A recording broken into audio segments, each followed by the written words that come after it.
there! Welcome to EDHREC's Precon Recon, where we take a look at the data behind pre-constructed commander decks to see what cards players are most commonly keeping in their precons, what cards are they cutting, what cards are they adding, and what future upgrades could you look forward to when building this deck yourself. Right now we're taking a look at Galea, Kindler of Hope. Galea? Galea? The Bant equipment aura commander thing. That one. Galea is so far the second most popular commander from Adventures in the Forgotten Realms, sporting a very interesting aura and equipment strategy. This is pretty unusual, since usually aura decks like to stick with just auras and equipment decks like to stick with just equipment synergies, but this deck fuses the two in a fascinating way. And since Galea can play either card type off the top of our libraries, there's a pretty nice built-in card advantage engine going on with this deck that is also very exciting to see. Let's quickly start with some of the core cards for this commander's deck. What cards are players keeping in the precon because of how well they perform?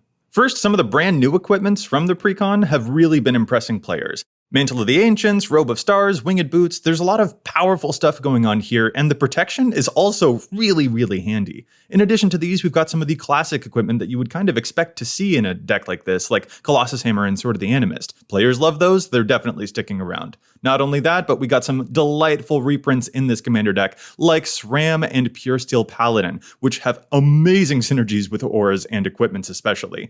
Speaking of reprints, can we also just shout out Heroic Intervention and Utopia Sprawl here? I love to see those. More reprints like this, please, Wizards. These are awesome. Definitely keep them in this deck. In fact, the only reason you take these out of this deck is to put them into another deck. Now, a lot of the cards that we're seeing, according to the data that players are keeping in the precon, do tend to be equipment, but there are still some very significant aura and enchantment synergies present among the precon data as well. For example, over 70% of players are keeping Rancor in the deck, and 65% are keeping Winds of Wrath in the deck too. Any player who's used these in an aura deck before knows exactly how powerful they can be, especially when Rancor is providing a way to push damage through, and it's really never going to go away. Not only that, but some of the most important auras that players are keeping from the precon are actually removal effects, like Imprisoned in the Moon and Kenrith's Transformation. When we can play these right off the top of the library to incapacitate an enemy creature, that's really powerful. But as for my favorite card that players are keeping in this deck, honestly, I gotta hand it to Brainstorm. It's a pretty simple cantrip that we see in a lot of places, but I think it's especially funny here because we can just go ahead and put auras or equipment back on top of our deck, where Galea can then play them right there for us. This is a huge boost of card advantage. Galea is sort of Brainstorm lock proof, which is just so delightful to see. So those appear to be some of the most important core cards from the precon that players are keeping in the deck because of how awesome they end up being for this commander. Suit up a huge Voltron and use some of the auras for clever tricks and sometimes even as removal against our enemies. But now let's take a look at the cards that players are getting rid of from this precon. What are players cutting? Well, sadly, the deck contains more than a handful of stinkers in the auras and equipment category. For example, 86% of players are cutting out Viridian Longbow, which is good for a Pingers or Death Touch deck, but isn't very good here. 55% of players are cutting out Sword of Hours, which, I gotta be perfectly honest here, I've read that card probably 12 times, and I still have no idea what it does. Griff Spoon also doesn't seem to be making the cut into future deck lists.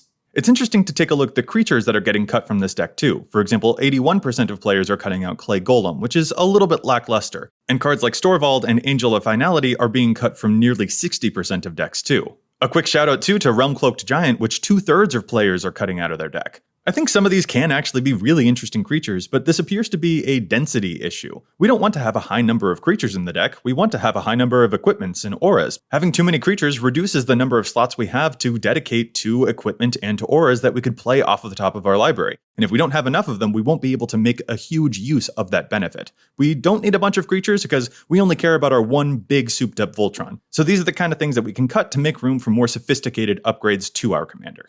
I think this can also help us better understand the reasons why over 2/3 of players are cutting out cards like Ride the Avalanche and Ebony Fly from the deck too. These types of cards are more helpful for a deck that cares about having a lot of creatures, but that turns out not to be this deck. These aren't the kinds of things that our deck really needs extra help with. Notably, this also includes some of the other creatures that would even help us manipulate the top of our deck. 60% of players are cutting out Riverwise Augur, and 53% are cutting out Prognostic Sphinx from the precons. These are interesting creatures, and they have a bunch of uses, but this again doesn't seem like a thing that we would need if we just had a high density of auras and equipment already. Then there's a whole slew of dice rolling cards that over half of players are cutting right out of this list. Song of Inspiration, Netherese Puzzle Ward. Players just don't seem to have the patience for the chance that these would put into a game. They can be really fun, but they're not necessarily efficient. And when we're trying to optimize a Voltron, these are the types of things that we can tune right out. The final card I want to address here that a lot of players are cutting up from the Precon is Psychic Impetus. According to EDHREC, only 15% of the 900 Galea decks currently play this card, which I think is fair. It is a form of removal to get creatures out of our way whenever we want to attack players, but it is kind of wishy-washy and unreliable. With that said, I do think this type of aura is very important for us to pay attention to. Aura-based removal, like we saw before, can be really interesting to delve into when we're upgrading this deck. According to the data, those are the cards that players are cutting from the Precon to make room for better upgrades. So what are those upgrades? When our commander cares about both auras and equipment, what are players adding to the deck to make it even better? The most important cards that players are adding to this deck are cards that care both about equipment and about auras. For example, All That Glitters, Sigarda's Aid, Daneth the Capuchin, and Armored Skyhunter are all being added to over 50% of Galea decks. One of the other most popular inclusions to the deck is Open the Armory, which again can search for either of those types. But the next most popular inclusion to the deck is Arden Intrepid Archaeologist, which I think is pretty interesting here. Arden can work with both auras and equipment. He auto-attaches them to whatever we want. However, Arden is most famous for his ability to cheat equip costs. Once again, see Colossus Hammer. But when it comes to a Voltron deck like this, moving auras around really isn't our top priority. So even though a lot of the most popular cards added to this deck care about either equipments or auras, after those cards we just saw, the next most popular thing this deck seems to focus on tends to be equipment. For example, 45% of players are adding in the card Blackblade Reforged because it is a very big power-up, and the legendary equipment Shadow Spear is right behind it. In general, it really seems like Galea players are biasing towards low-cost cards. And since Galea herself auto-attaches equipment, playing a 1-mana aura is a little bit different than playing a 1-mana or 2-mana equipment that also allows us to cheat the equip cost. We can't just talk about fascinating equipment though. We also have to talk about our mana base. We need to be able to play all of these cards, especially when our commander is 3 colors. What are the changes that players are making for the lands in the deck? Immediately, we see some animating lands that players just do not seem to have patience for. Mishra's Factory, Lumbering Falls, Vitu-Ghazi the World Tree. Galea players don't care about having other hidden creatures. They just want to suit up that one big Voltron. It also appears that things like the Thriving Lands and the Bounce Lands from the original Precon are getting immediately removed in favor of more sophisticated color fixing. As an example, the Shock Lands. Players are adding in cool utility lands to the deck too, though. For instance, Rogue's Passage is showing up in a quarter of decks thus far, and it seems to continue to climb. And Hall of Heliod's Generosity is showing up in a third of Galea decks, because getting the enchantments right back on top of our library is a perfect place for our commander to pluck them right into play. I do think it's curious to see that a bunch of players have been cutting a card like Path of Ancestry out of the deck. This is still a tapped tri-land, which is pretty good for a tapped land, and it even allows us to scry 1 when we cast our commander. This is definitely better than stuff like the Thriving Lands, and unless you have a 5-color deck that needs it more, or perhaps a tribal deck that could make a huge bunch of use out of it, I would recommend keeping Path of Ancestry in the list. Alright, so that's some of the data that we've seen so far, but as you may have noticed, the additions section was shorter than the cuts section for this video. And that's because when it comes to the cards that players are adding, there's kind of a lot of division for this deck. A lot of players might prefer the auras, a lot of players might prefer the equipment, and that kind of muddles things up. There's no one specific way to correctly play this commander. So now I want to talk about future upgrades that I would personally want to look into when building this commander and sprucing it up, optimizing it even more. What are some future upgrades to look forward to in this deck? The first thing we have to address is that a lot of the cards that we would be most excited to add to a deck that cares about equipment are pretty expensive. Enlightened Tutor, Swords of X and Y, Steel Shaper's Gift, Stoneforge Mystic, even the new Commander's Plate, these are pretty pricey cards. I think they are amazing upgrades, but they are also not in everyone's budget. So while these are definitely very aspirational cards for a tuned up Galea list, let's talk about cards that might be a bit more friendly to the average player. For instance, I really like the card Nettlecyst for this deck.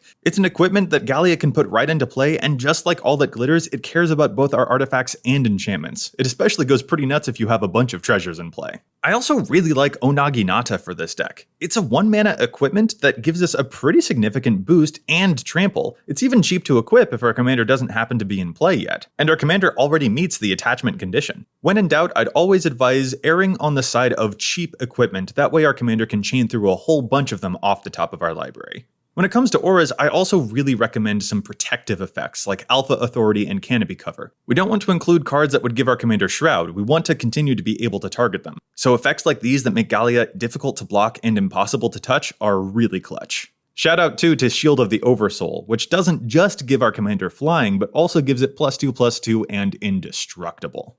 Outside of the auras and equipment, I'd also recommend some sneaky instants that will help us protect our commander. For instance, Stubborn Denial is just one of my favorite counterspells ever, and our commander automatically meets the Ferocious Clause. And the card Simic Charm has impressed me every single time I've seen it. Or, more correctly stated, has blown me out every single time I've seen it.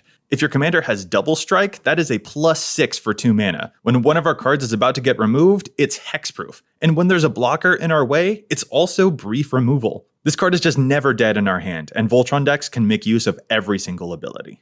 A huge future upgrade for this deck is definitely going to be the card Sensei's Divining Top. When we can set up the top of our deck, that allows our commander to chain through a whole bunch of cards at once, providing tons of card advantage. But Sensei's Divining Top is not a cheap card to acquire. So are there any other top deck manipulation cards that might be worth looking at? I think so. A card like Dreamcache, for example, can function as another type of brainstorm. We'll draw a bunch of cards, and if we need to put any auras or equipment back on top of our deck for Galea to play right there, we can totally do that. Serum Visions is also a nice little cantrip, but it lets us see whether there's something that we want to play on top, or if we just need to filter away a couple of lands. And Moonblessed Cleric from Adventures in the Forgotten Realms is a super budget tutor. But also, one of the most important things that we could do to help ourselves out is use more fetch lands. Not the expensive ones, I mean even just like Terramorphic Expanse and Ash Barrens effects. When we're able to shuffle our library at will, that allows us to get rid of a top deck that Galea can't take advantage of and get another chance at a card that she could play right off the top. Special shout out in this category to Crozen Verge, which can find us dual-typed lands while shuffling our library.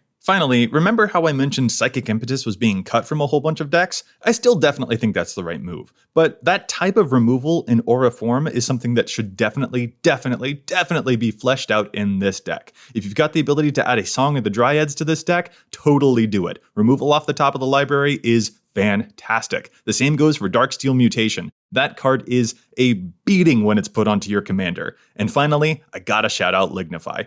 These removal effects are already so insanely good, but when they also synergize with our commander, that just gives our deck so much extra pizzazz. So those are the most common changes that we're seeing players make to the Galea Precon, but what do you think? What are the changes that you would make to this deck? Are there cards players are adding that you don't think they should? Are there cards players are cutting you think that they should keep? What other ways would you upgrade this deck? We'd love to know, so leave your thoughts below, and we'll see you in the next Precon Recon.